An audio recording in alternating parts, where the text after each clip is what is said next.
بتائیے ذرا کیوں ہمیں پتا ہونا چاہیے کہ بھئی اس میں کون سے ادیان کیا ہے؟ ادیان دین کی جمع ہے کہ دین ریلیجن، ریلیجن دین، اور اس کی جمع ہے ادیان یعنی ریلیجنز. آپ صلی اللہ علیہ وسلم کے زمانے میں جب آپ کی پیدائش ہوئی اس وقت کون سے ریلیجنز تھے ارد گرد، لوگ کن ریلیجنز پہ بلیو کرتے تھے، اور کون سی گورنمنٹس تھیں، حکومتیں کون سی تھیں؟ جی ٹھیک ہے، گڈ گڈ. زاہدہ اقبال ہیں، یہ پاکستان سے میری کزن کی بیٹی ہیں الحمدللہ. وہ کہہ رہی ہیں یہ میں نے بھی کورس کیا تھا اور میں نے نوٹس بھی بنا رہی ہوں. گڈ الحمدللہ. جی ثنا بتا رہی ہیں کہ ہم کمپیئر کر پائیں. ٹھیک ہے، دین ابراہیمی، دین ابراہیمی نفیسہ، ٹھیک ہے، دین ابراہیمی کیا اپنی اصل شکل میں کہیں موجود تھا؟ آپ نے کہا کہ دین ابراہیمی اس زمانے میں تھا. دین ابراہیمی کہاں پہ موجود تھا نفیسہ؟ کیا میں آپ کا مائک آن کروں، آپ بولنا چاہیں گی؟ نفیسہ جی، میں آپ کو انمیوٹ کر رہی ہوں نفیسہ، کیونکہ I want to clear this point. جی آپ ایکسپٹ کیجئے، میں انمیوٹ کر رہی ہوں آپ کو.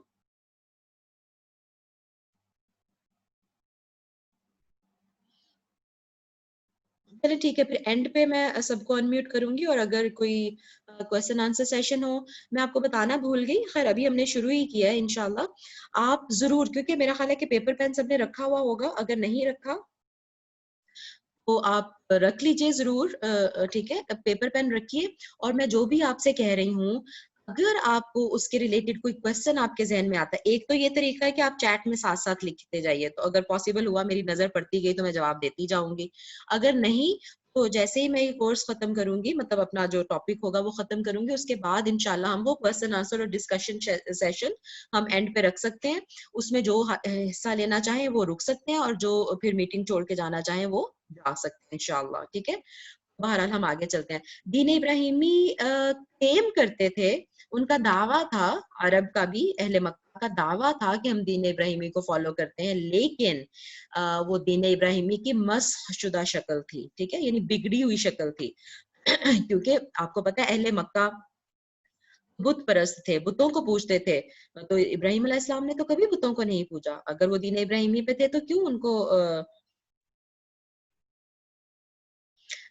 ٹھیک ہے، اگر وہ بتوں کو پوجتے تھے تو اگر آپ دین ابراہیمی پہ تھے تو بتوں کو کیوں پوجیں؟ اسی طرح عیسائیت تھی، یہودیت تھی، ٹھیک ہے، جوڈائزم تھا، کرسچینٹی تھی، اور آگ کی پوجا کی جاتی تھی، ٹھیک ہے، درختوں کی پوجا کی جاتی تھی، مطلب بہت سارے مختلف ادیان تھے.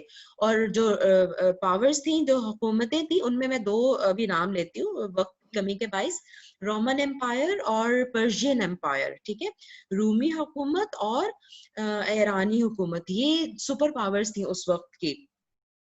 اور اس کے بارے میں ڈیفینیٹلی ہمیں پتہ اس لیے ہونا چاہیے کہ پھر پولیٹیکلی آپ صلی اللہ علیہ وسلم نے کیسے ان کو مینج کیا، ان کے ساتھ تعلقات کو کیسے رکھا. ٹھیک ہے، اور آپ صلی اللہ علیہ وسلم کی زندگی پہ ان کے کیا اثرات پڑے، اور آپ کے ان ریاستوں پر اور ان گورنمنٹس پہ کیا اثرات پڑے. ٹھیک ہے، تو ڈیفینیٹلی ہمیں ان چیزوں کا پتہ ہونا چاہیے. اچھا، جیسے میں نے کہا کہ یہودیت تھی، ٹھیک ہے نا، یہودیت، جوڈائزم. یہودیت حضرت یعقوب علیہ السلام کی اولاد میں سے تھے. یہودی جو ہیں، جن کو ہم یہودی کہتے ہیں، یہ حضرت یعقوب علیہ السلام کی اولاد میں تھے، کیونکہ ان کو بنی اسرائیل بھی کہا جاتا ہے. اور یعقوب علیہ السلام کا جو ٹائٹل تھا نا، جو ٹائٹل نیم حضرت یعقوب علیہ السلام کو ملا ہوا تھا، وہ اسرائیل تھا. ٹھیک ہے، ٹھیک ہے. فاطمہ کہہ رہی ہیں کہ 5 مین ریلیجنز تھے اس وقت. ٹھیک ہے، تو سب سے پہلے ہم یہودیت کی بات کریں. ٹھیک ہے، اور جیسے ابھی کسی نے ابراہیمی، دین ابراہیمی کا نام لکھا تھا کہ اس وقت تھا، میں آپ کو بتاؤں گی کہ ابراہیم علیہ السلام جو ہے نا وہ بہت امپورٹنٹ ہیں. یعنی آپ دیکھیں، اس کی صرف ایک میں مثال آپ کو دوں گی کہ جب ہم نماز پڑھتے ہیں، ٹھیک ہے، ہم کہتے ہیں اللہم صلی علی محمد وعلی آل محمد کما صلیت علی ابراہیم وعلی آل ابراہیم انک حمید مجید. محمد صلی اللہ علیہ وسلم کے ساتھ کس کا نام ہم نے لیا؟ ہم نے ابراہیم علیہ السلام کا نام لیا. جسٹ اے منٹ فاطمہ, آپ انمیوٹ ہونا چاہ رہی ہیں؟ Okay, I am just asking you to unmute. دیکھیں آپ کر پا رہی ہیں کہ نہیں.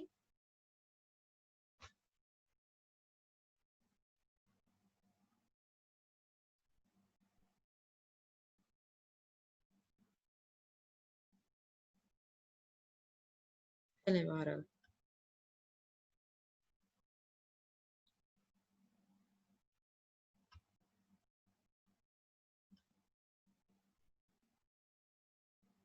جی میں نے اب جو ہے نا الاؤ کر دیا ہے انمیوٹ کرنا. ٹھیک ہے, انشاءاللہ اب نیکسٹ ٹائم سے آپ کر پائیں گے, لیکن unnecessarily انمیوٹ نہیں کریں اپنے آپ کو پلیز, ورنہ پھر مجھے دوبارہ منع کرنا پڑے گا. ٹھیک ہے, ٹھیک ہے. تو میں آپ کو حضرت ابراہیم علیہ السلام کے بارے میں بتا رہی تھی. اگر آپ چاہیں تو آپ ایک ڈرا کر سکتے ہیں اپنے پاس. سب سے اوپر آپ حضرت ابراہیم علیہ السلام کا نام لکھیے. ٹھیک ہے, کیونکہ ابراہیم علیہ السلام بہت اہم اس لیے ہے کہ یہودی کہتے ہیں ہم دین ابراہیمی پہ ہیں, عیسائی کہتے ہیں ہم دین ابراہیمی پہ ہیں, اب آج مسلمان کہتا ہے کہ ہم دین ابراہیمی پہ ہیں. اس وقت اہل مکہ کہتے تھے کہ ہم دین ابراہیمی پہ ہیں. ٹھیک ہے, تو لیٹس انڈرسٹینڈ کہ دین ابراہیمی کیا ہے, ابراہیم علیہ السلام کا کہاں سے شروع ہوا. ٹھیک ہے, ابراہیم علیہ السلام اللہ تعالیٰ کے جو بہت محبوب پیغمبر تھے, ابو الانبیاء کا ان کو نام دیا گیا. یہ انوٹیشن شروع ہو گئے. Let me stop this just a minute.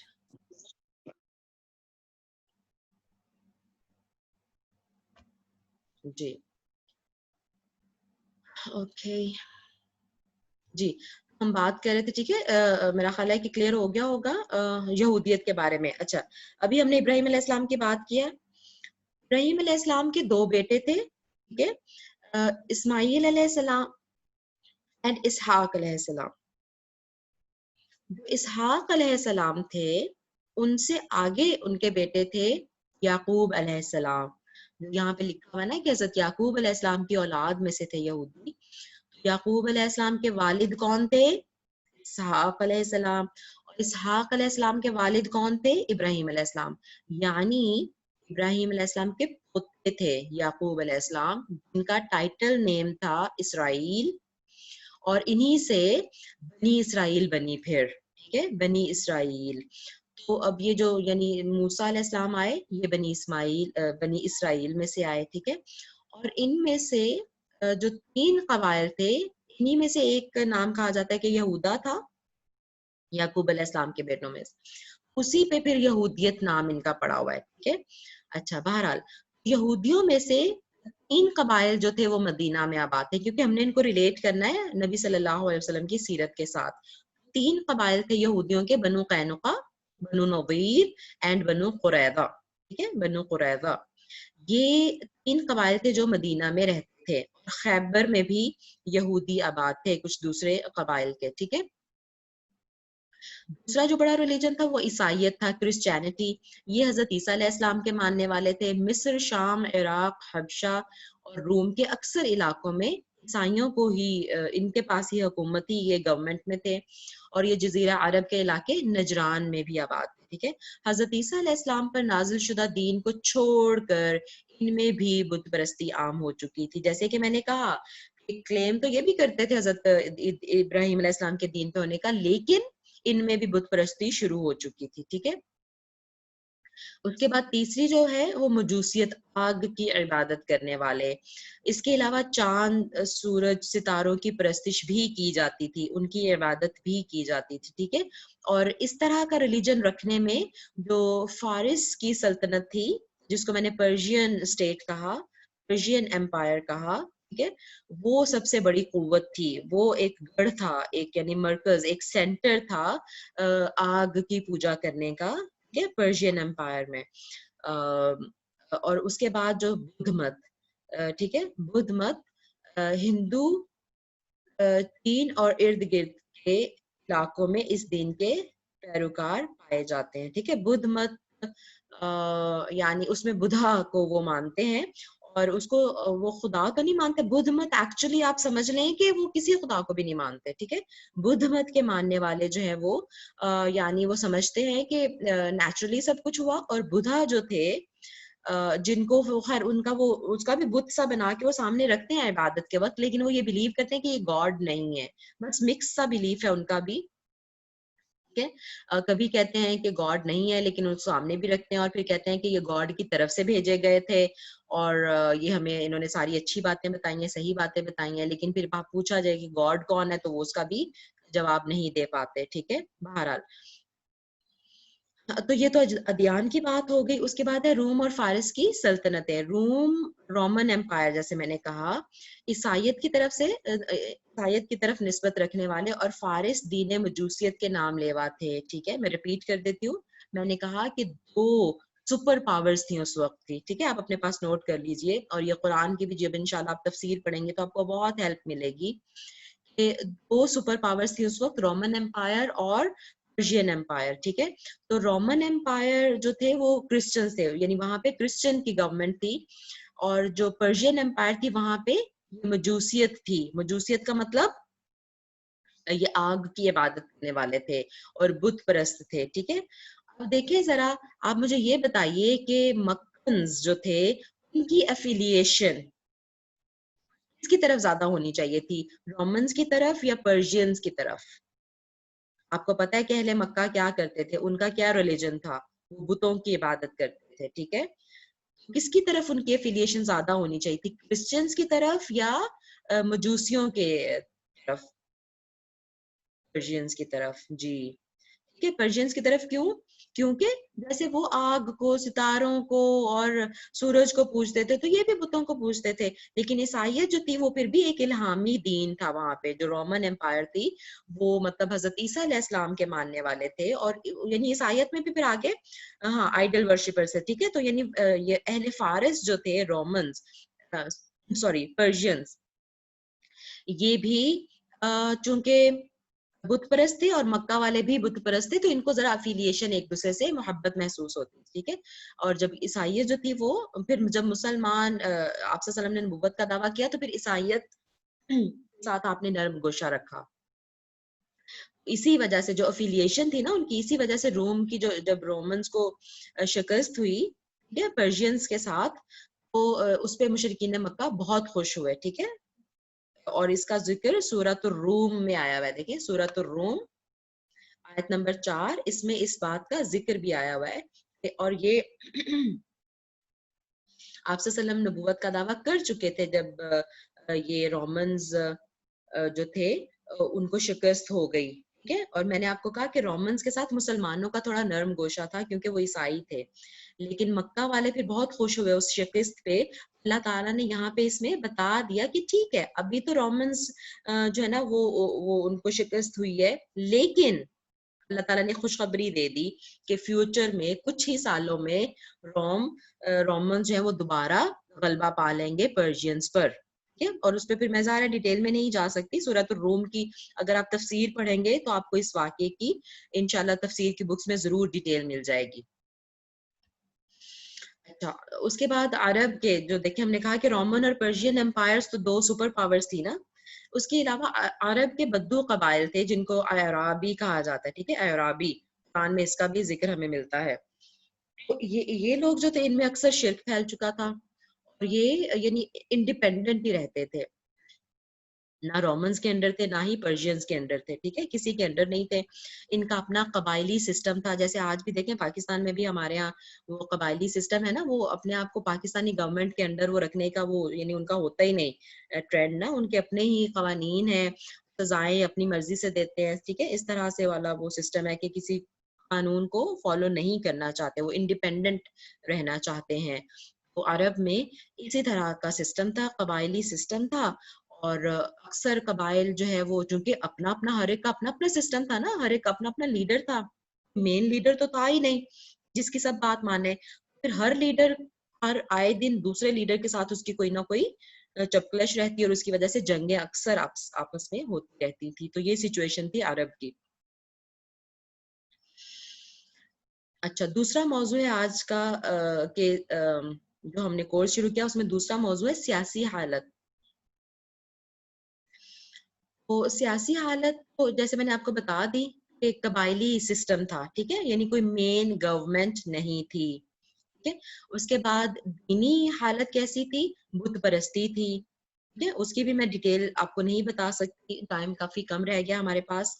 بہرحال مین آپ یہ چیز یاد رکھیں کہ جب آپ صلی اللہ علیہ وسلم کی پیدائش ہوئی اس وقت دینی حالت کیسی تھی اہل مکہ کی, کہ وہاں پہ بت پرستی ہو رہی تھی. ٹھیک ہے, بتوں کی پوجا کرتے تھے, اور وہ کیا سمجھتے تھے, وہ سمجھتے تھے کہ یہ بت اللہ کے ہاں ہمارے سفارشی ہوں گے. آپ جب تک یہ تھیم نہیں نہ سمجھیں گے, آپ کو قرآن پاک کی بہت ساری آیتیں نہیں سمجھ آئیں گی. ٹھیک ہے, تو آپ دیکھیے کہ عربوں کا, پہلے مکہ تھے, ان کا کیا بیلیف تھا بتوں کے بارے میں.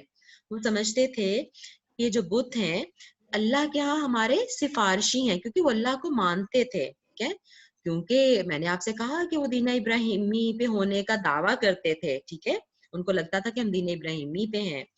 تو اب وہ جو دین ابراہیمی میں سے حضرت اسماعیل علیہ السلام جو تھے نا, میں نے آپ کو بتایا کہ حضرت ابراہیم کے 2 بیٹے تھے, اسحاق اور اسماعیل. اسحاق میں سے تو پھر وہ حضرت یعقوب ہوئے, اور پھر وہ بنی اسرائیل, کیونکہ ان کا نام اسرائیل تھا, وہ پوری ایک چین چلی, ایک پوری لڑی تھی جو یہ یعنی عراق اور ایران اور یہ فلسطین والے علاقوں میں یہ پھیلی. ٹھیک ہے, وہاں پہ سارے انبیاء اسی میں سے آئے, اسی شاخ میں سے. لیکن حضرت اسماعیل علیہ السلام کو بالکل چھوٹے ہوتے ہوئے ہی حضرت ابراہیم علیہ السلام نے مکہ میں لا کے آباد کر دیا تھا. ٹھیک ہے, اس لیے مکہ جو ہے نا, مکہ والے لوگ یہ حضرت اسماعیل کی اولاد میں سے ہیں. ابراہیم علیہ السلام کے بیٹے اسماعیل علیہ السلام کی اولاد میں سے ہیں, اس لیے یہ اپنی جو ہے نا نسبت وہ حضرت ابراہیم کی طرف کرتے ہیں. لیکن اتنے سالوں کے بعد یہ انہوں نے دین کی شکل بالکل بگاڑ لی ہوئی تھی.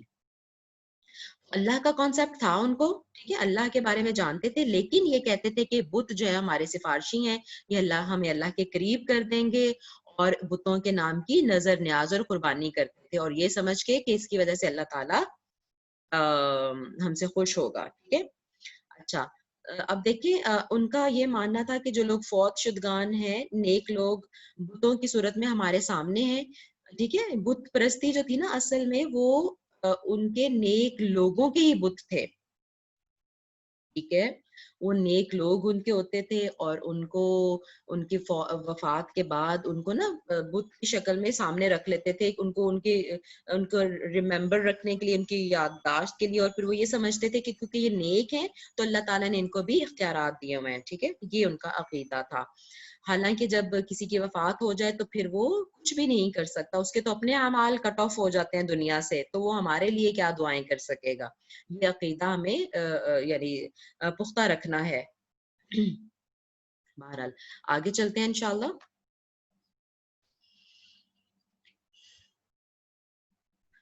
تیسرا موضوع ہم تیسرا ٹاپک دیکھتے ہیں, رسول اللہ صلی اللہ علیہ وسلم کی بعثت کا مناسب وقت اور اقوام عالم کا انتظار.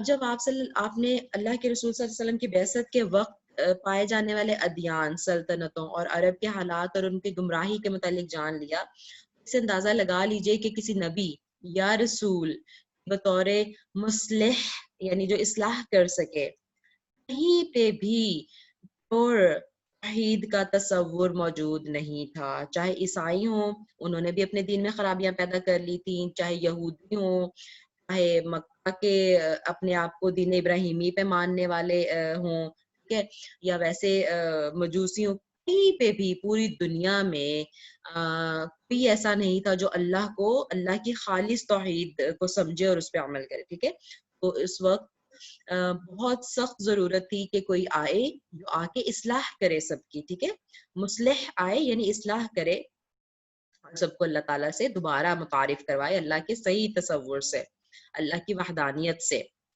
یہ جو ہے ہمارا تیسرا ٹاپک تھا. اچھا, اب جو انٹرسٹنگ بات یہ ہے, دیکھیں سورہ بقرہ کی آیت نمبر 89 میں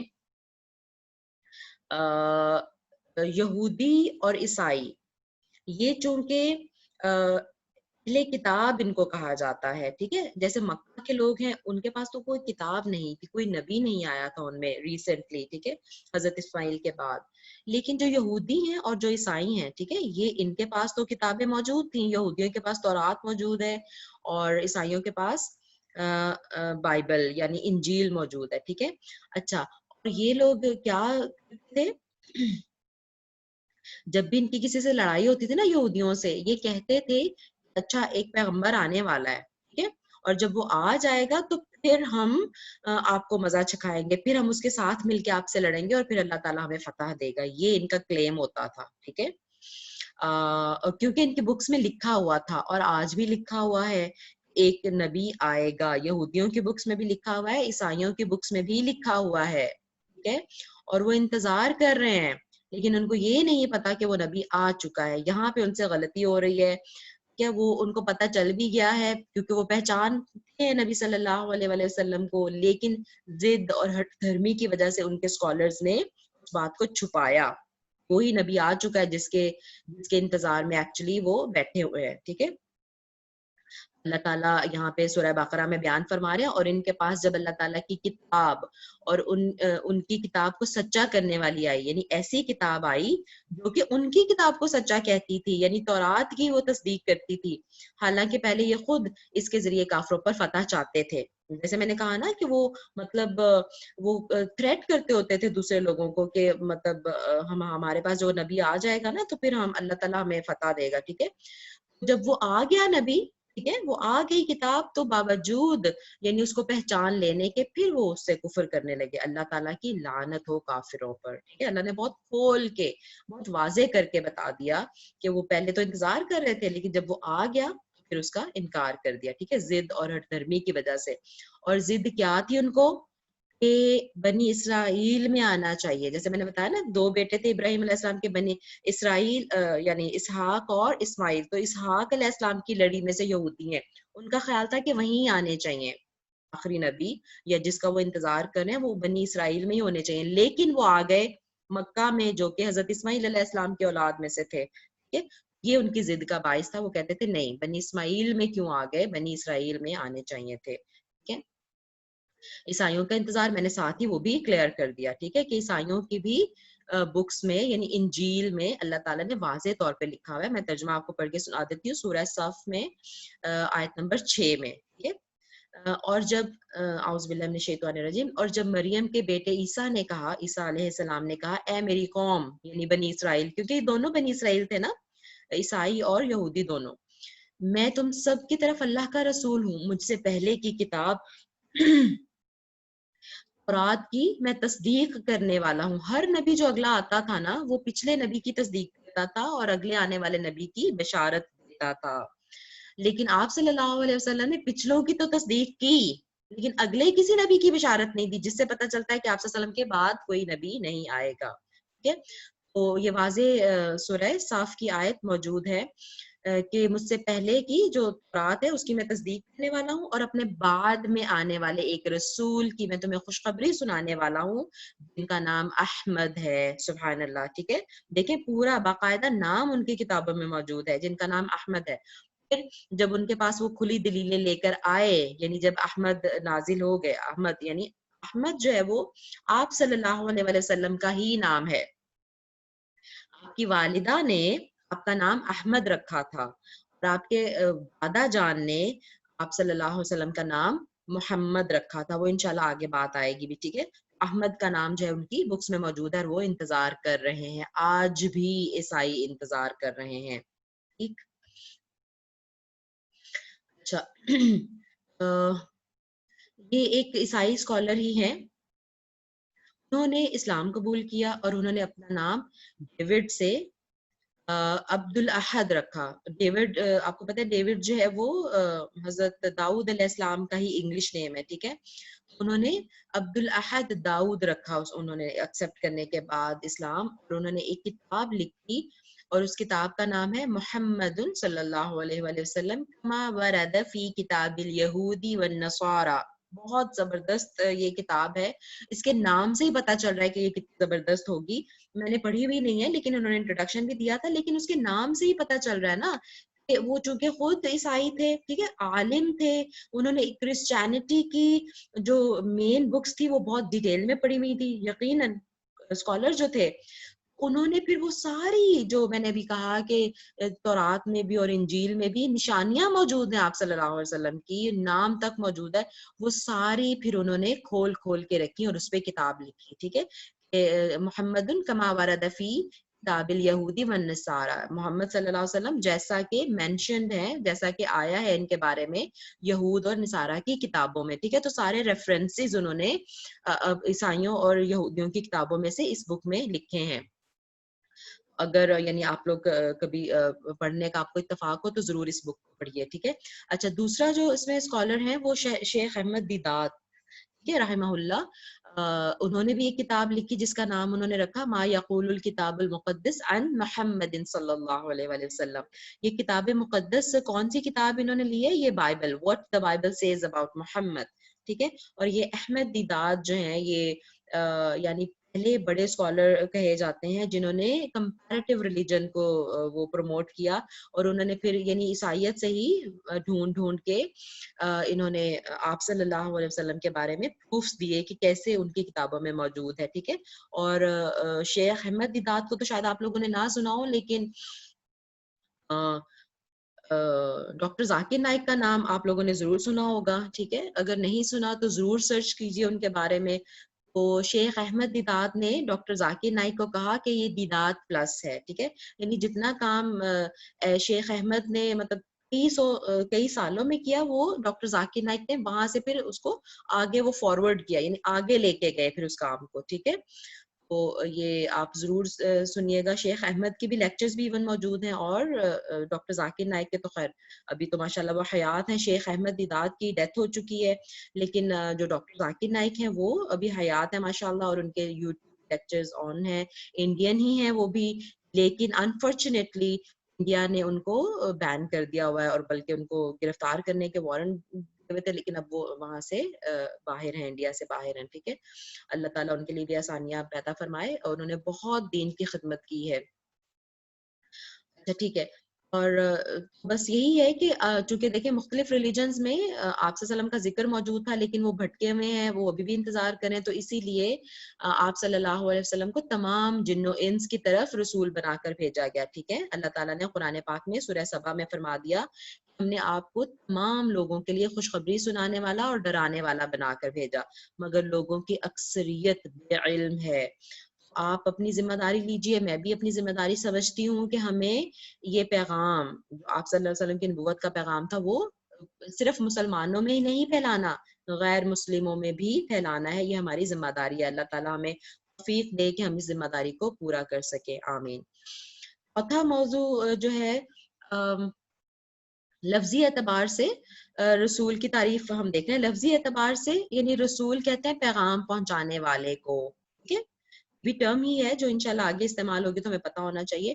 رسول کیونکہ رسالہ پیغام کو کہتے ہیں، رسول پیغام پہنچانے والا، لیکن اصطلاح ٹرمینالوجیکلی یہ تو لٹرل میننگ ہو گیا نا پیغام پہنچانے والا، لیکن اصطلاح میں یعنی ٹرمینالوجیکل میننگ جو ہیں وہ یہ ہے کہ اللہ کا ایسا بندہ یعنی ایک انسان جس کو اللہ تعالیٰ نے وحی کے ذریعے یہ شریعت نازل کی اس پہ، اور پھر اس کو چن لیا کہ وہ اللہ کا پیغام لوگوں تک پہنچائے، ٹھیک ہے، یعنی رسول وہ ہے اللہ کا چنا ہوا بندہ جو اللہ کا پیغام لوگوں تک لوگوں کی اصلاح کے لیے پہنچائے، اور اس کو فرشتے کے ذریعے وحی بھیجی جائے، یہ رسول ہوگا، ٹھیک ہے۔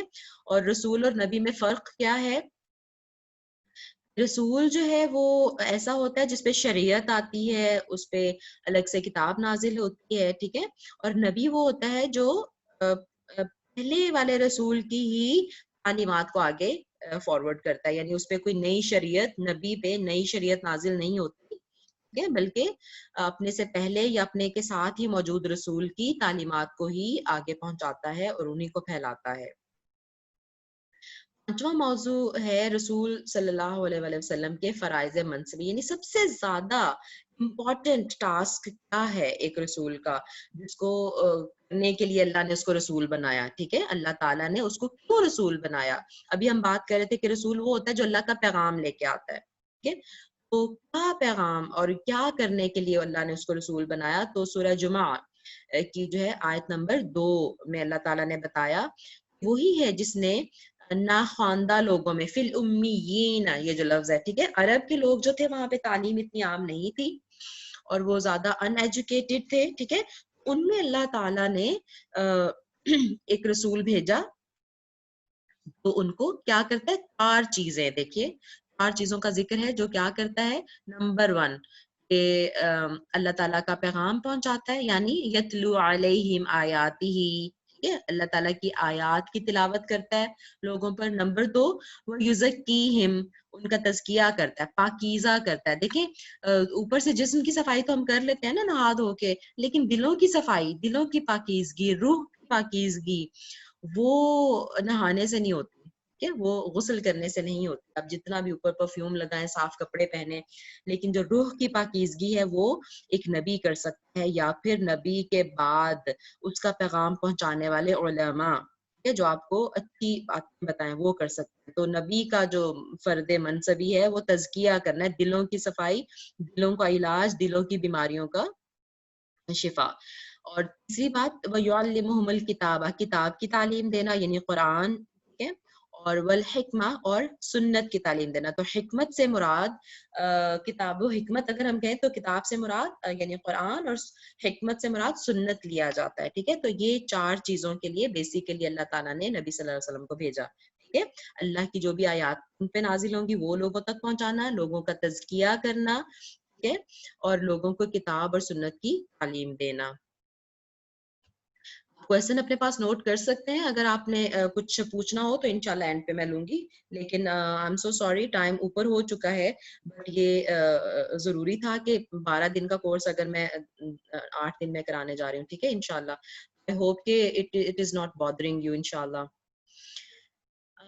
جی شجرہ نسب ہم جلدی سے دیکھ لیتے ہیں آپ صلی اللہ علیہ وسلم کا، ٹھیک ہے۔ بہت زیادہ ڈیٹیل میں تو ظاہر ہے کرنے کی ضرورت بھی نہیں اور پھر یاد بھی نہیں رہتا آنیسٹلی اسپیکنگ، لیکن اتنا ہم ضرور دیکھ سکتے ہیں کہ اینڈ پہ دیکھیں کہاں سے جا کے ملا ہوا ہے، حضرت اسماعیل علیہ السلام سے۔ میں آپ کو 2-4 دفعہ پہلے ذکر کر بھی چکی ہوں۔ یہ حضرت محمد صلی اللہ علیہ وسلم جو ہے وہ عبداللہ کے بیٹے تھے، بن عبداللہ، عبداللہ کے بیٹے، اور پھر عبد المطلب یعنی ان کے دادا کا نام ہے، اور پھر بن ہاشم یعنی پردادا کا نام ہے، ٹھیک ہے۔ بس یہاں تک آپ 3 نام بھی یاد رکھ لیں تو I think that's enough, but یہ پورا چلتے چلتے یہ سارے قریش کے قبائل ہیں، ٹھیک ہے۔ یہ فہر جو ہے نا، یہ بن فہر تک، یہاں سے قریش شروع ہو رہے ہیں۔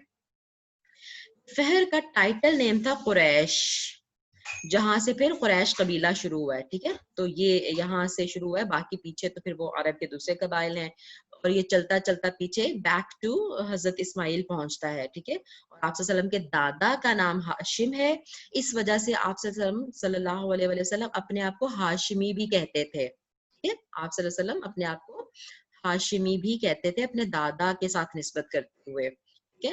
اور عبد المطلب ان کے سوری پردادا، دادا نہیں آئی ایم سوری پردادا، ٹھیک ہے۔ اور عبد المطلب دادا تھے، اور انہوں نے بھی پالا آپ صلی اللہ علیہ وسلم کو 2 سال، اور عبداللہ والد تھے جو کہ آپ صلی اللہ علیہ وسلم کی پیدائش سے پہلے ہی فوت ہو چکے تھے، یہ انشاءاللہ آگے آئے گا بھی۔ نیکسٹ جو ہے جی اور یہ میں آپ کو بتا دوں، ٹھیک ہے، یہ پوری ایک حدیث صحیح مسلم کی لکھی ہوئی ہے، ٹائم کی کمی کی وجہ سے میں پوری حدیث نہیں پڑھ رہی، لیکن میں صرف یہ بتا دوں آپ کو کہ اس وقت قریش کا جو قبیلہ تھا نا وہ سب سے معزز قبیلہ سمجھا جاتا تھا، ٹھیک ہے۔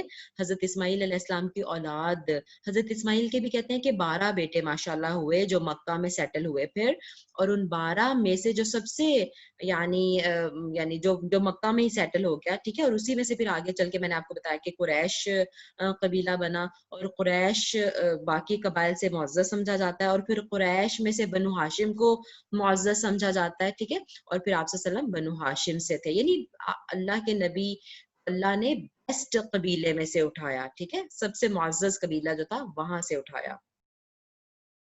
اور یہ جو ہے وہ مطلب تھوڑا سا اس کا فلو چارٹ فارم میں بھی ہے، ٹھیک ہے۔ حضرت ابراہیم علیہ السلام، ان سے حضرت اسماعیل تھے، اور اسماعیل سے بنی کنانا، اور پھر اس میں سے قریش کی شاخ نکلی، اور پھر قریش میں سے بنی ہاشم کی نکلی شاخ، اور بنی ہاشم سے پھر آپ صلی اللہ علیہ وآلہ وسلم تھے. ٹھیک ہے. اور بنی ہاشم کا قبیلہ ایسا تھا قریش میں سے، قریش کے اور بھی بہت سارے برانچز تھے. ٹھیک ہے. لیکن اس میں سے بنی ہاشم جو تھا نا، وہ یہ جو یعنی مکہ کے متولی تھے، اور یعنی جو اس کا حاجیوں کو پانی پلانے کا کام، اور یعنی مکہ کے یعنی کعبہ کے ریلیٹڈ جو بھی ذمہ داریاں تھیں نا، وہ ان کے سپرد تھیں. اس وجہ سے بھی ان کو زیادہ آنریبل سمجھا جاتا تھا.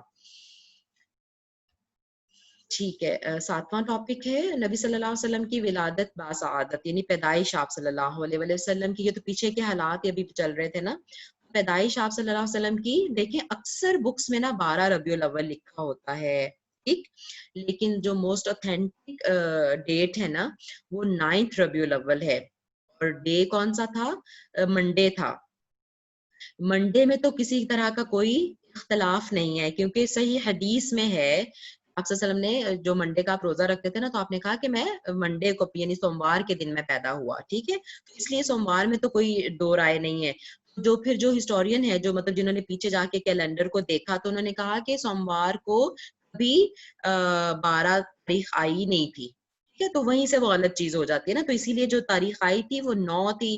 مطلب یا آگے چلے جائے یا پیچھے آ جائے، تو پھر پیچھے آنے کے زیادہ یعنی یا تو 12 سے آگے جا کے منڈے آیا یا 12 سے پیچھے منڈے آیا.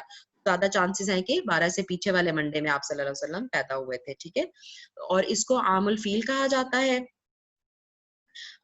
عیسوی تاریخ کے لحاظ سے 20 یا 22 اپریل کا وہ بنتا ہے ٹائم، اور 571 عیسوی بنتی ہے. یعنی کرسچن کیلنڈر کو اگر ہم دیکھیں تو یعنی ہجری اور عیسوی تاریخ تو میں نے بتا دی. عام الفیل کی وجہ یہ ہے، آپ میں سے شاید بہت سارے لوگوں کو پتا ہوگا، عام سال کو کہتے ہیں اور فیل کا مطلب ہوتا ہے ہاتھی. ہاتھیوں والا سال اس کو کہا جاتا ہے، کیونکہ اس سال کعبہ پہ حملہ کرنے کے لیے ہاتھیوں کے ساتھ ابرہہ آیا تھا. اس کی بھی میں بہت زیادہ ڈیٹیل آپ کو نہیں بتا سکتی ٹائم کی کمی کی وجہ سے. اگر آپ سورۃ الفیل کی ایکسپلینیشن سنیں نا، آپ یوٹیوب پہ جائیں، سورۃ الفیل کی تفسیر لکھیں، تو وہ آپ کو ڈفرینٹ اسکالرس کی سورۃ الفیل کی تفاسیر آ جائیں گی، اور اس میں پورا واقعہ انشاءاللہ ڈیٹیل میں آپ کو مل جائے گا. ٹھیک ہے. آپ دیکھ لیجئے گا کہ کیوں اس کو عام الفیل کہا جاتا ہے. بہرحال شارٹلی یہ کہ کعبہ کو گرانے کے ارادے سے یمن کا جو گورنر تھا وہ آیا تھا حملہ کرنے کے لیے ہاتھیوں پہ بیٹھ کے. ٹھیک ہے. وہ کامیاب نہیں ہو سکا بالکل حملہ. اور اسی سال کہتے ہیں کہ شاید 50 دن بعد یا 55 دن بعد اس واقعے کے، ہاتھیوں والا جو واقعہ ہوا، اس کے 50 یا 55 دن کے بعد آپ صلی اللہ علیہ وسلم کی پیدائش ہوئی تھی. تو اس لیے اس سال کو عام الفیل کا نام دیا گیا. 8واں ٹاپک ہے آپ صلی اللہ علیہ وسلم کی روات. روات کس کو کہتے ہیں؟ دودھ پلانے کو. ٹھیک ہے. دودھ پلانا. تو یعنی اس وقت نا عربوں میں رواج تھا کہ جو ہے نا وہ دیا جاتا تھا دائی. دائی ہم ہمارے ہاں کہتے ہیں. ٹھیک ہے. دایا یا آیا کہتے ہیں. یعنی کچھ ویٹ نرس انگلش میں لفظ استعمال ہوتا ہے اس کے لیے، کہ ان کو دیا جاتا تھا دودھ پلانے کے لیے. اور ان کو نا ڈیزرٹ میں لے جاتی تھیں، صحرا میں، تاکہ جو صحرا میں کیوں لے جاتی تھی آپ کو پتہ ہے کہ گاؤں یا صحرا وغیرہ کی جو ہوتا ہے نا ویدر، وہ بہت اسٹرانگ ہوتا ہے، اور اس میں فزیکلی بچہ بہت اسٹرانگ ہو جاتا ہے. اور جو زبان ہے وہ ہاتھ وغیرہ میں زیادہ پیور بولی جاتی ہے. فار ایگزامپل اگر ہم جیسے میں خود پنجاب سے ہوں، اور آپ دیکھیں اگر پنجاب کے شہروں کو دیکھیں ذرا اور پنجاب کے گاؤں کو دیکھیں، وہاں پہ پنجابی پیور بولی جاتی ہے. اگر شہروں میں پنجابی بولتے بھی ہیں لوگ، وہ اس میں کچھ اردو اور انگلش کے الفاظ مکس کریں گے. لہجہ وہ اتنا خالص پنجابی نہیں ہوگا جتنا گاؤں میں لوگوں کا پنجابی لہجہ خالص ہے. اسی طرح عرب میں بھی تھا کہ عربوں میں شہروں میں رہنے والے جو عرب تھے ان کا لہجہ بھی اتنا اسٹرانگ نہیں تھا اور زبان بھی اتنی خالص نہیں تھی، جب جو کہ as compared to the Bedouin tribes, جو کہ بدو قبیلے تھے جو کہ صحراؤں میں رہتے تھے. ٹھیک ہے. یہ پھر رواج تھا کہ ان خواتین کو بچے ہینڈ اوور کر دیے جاتے تھے تاکہ وہ اور لینگویج بھی سیکھیں بچے وہاں سے اور فزیکلی بھی اسٹرانگ ہو جائیں. ٹھیک ہے. یہ ریزن تھا. آپ صلی اللہ علیہ وسلم کو بھی یقیناً اسی رواج کے تحت دے دیا گیا حضرت حلیمہ کو. تو ڈیفینیٹلی ان کو دینے سے پہلے آپ صلی اللہ علیہ وسلم کی جو والدہ تھی، آپ صلی اللہ علیہ وسلم کی مدر جو تھی، انہوں نے آپ صلی اللہ علیہ وسلم کو دودھ پلایا 3 دن تک. آپ صلی اللہ علیہ وسلم کی والدہ کا کیا نام ہے؟ والدہ ماجدہ کا آمینہ رضی اللہ عنہا. ٹھیک ہے. آمینہ نے 3 دن تک دودھ پلایا. پھر آپ صلی اللہ علیہ وسلم کے چچا ابو لہب جو تھے